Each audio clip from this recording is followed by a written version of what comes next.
Bonjour builders, I'm Margot, game designer on Memoriapolis. Let's take a look together inside the game. Memoriapolis is the perfect balance between city building, history, and strategy.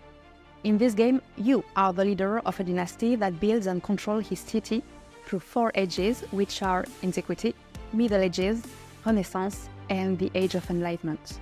Your objective will be to settle your dynasty and make your city grow until you reach the status of capital of capitals. If you want to remain in power, you better listen to your people and your family as well. Several mechanics are still quite new.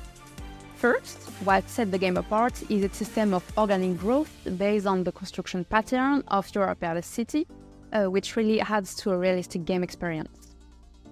Secondly, we have this subtle alliance between construction and history. That's why an important part of the game is that the city evolves through time. Traces from one age can be found and integrated into the next one. Finally, the dynamics in the city revolve around novel aspects such as the notion of culture. It's used to encompass communities with the same values and needs. We currently have 6 cultures that are represented, which are the military, religion, politics and production, trade, and education. Depending on what you build, it will affect the dominant cultures present in your city. Each age brings its own game mechanics and its own set of opportunities and challenges for the player's dynasty to face. During Antiquity, you will get to start from scratch and familiarize yourself with all the important elements of the game. These include the expansion and the construction system, the factions, which are the major influential communities in the city, but also trade routes and politics. Just everything you need to know to build the best town ever. The age transition will impact the construction you've made previously, and you will need to decide what traces of the past you wish to keep. During the Middle Ages, for example, you can decide to keep or expand your antique ramparts to protect yourself from barbarian threats.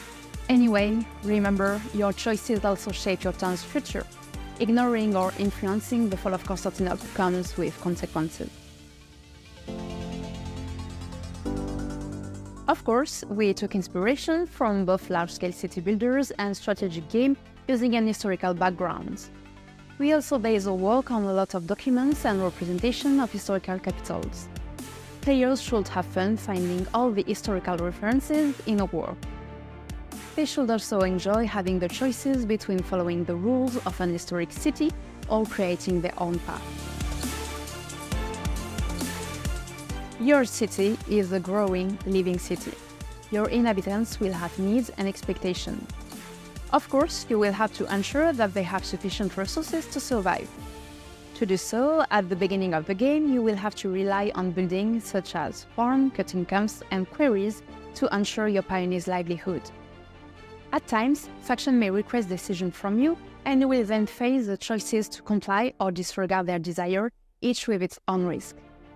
Either way, you will face challenges from resource shortage to incidents that can threaten your position. No, it's top secret. But I can tell you that you will have to deal with historical events. For example, how will you react when the Black Death come knocking? And beyond that, you will also have to manage internal events such as riot and strike that could have you lose the game. But don't worry, carnivals and neighborhood festivals are never far away. You manage it through construction and political decision as well. Our team of game designers introduced different types of buildings with different roles in the game. Some represent the basis of your city's economy, others can boost the expansion of your town. Your final goal is to build one magnificent monument we call Wonder.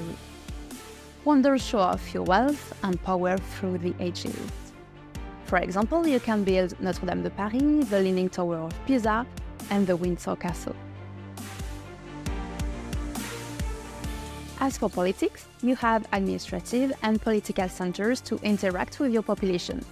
Take the Senatus, for instance. Once built, you can propose and fund decrees which will impact the town for short periods.